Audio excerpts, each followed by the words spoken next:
ምሩ መጽሐፉን አቀብኝ እስቲ። እሺ። በር ላይ ቆሜያለሁ። ወዴት ነው የምትሄጂው?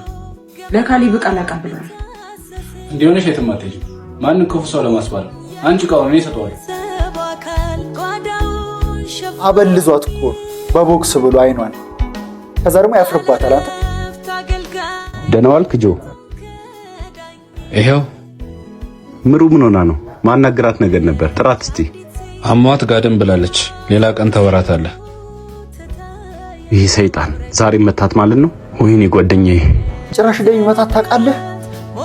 ጀለስውና እንደሚመታት ታውቃለህ? ገብተህ አትኮርሽመው።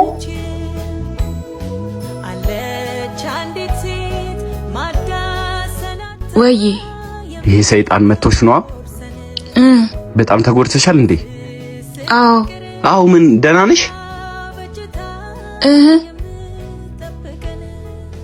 አሟታል ብዬ ነበር። ነገ ትደውልላታለህ። በቃ መውጫ የሌለው ህይወት ምን ትሆን? ግቤራስ በቃ አሁን እዚህ ውስጥ ገብተህ ኢንተርፌር አድርገህ ምናምን እሷን ብገላግላት በትዳር መሃል ገባህ ምናምን ትባላለህ። አሁን ሲጀምር አንተ ሴት ላይ እጁን የሚያነሳ ወንድ አሁን እጁ ራሱ ይታዘዝለታል? ጭራሽ እኮ የማይሆን ነገር እኮ ነው። እንዴት አንተ ንግግር እኮ በቃ ኮሚዩኒኬሽን የማይፈታው ነገር እኮ የለም። በጣም ትንሽነት ነው።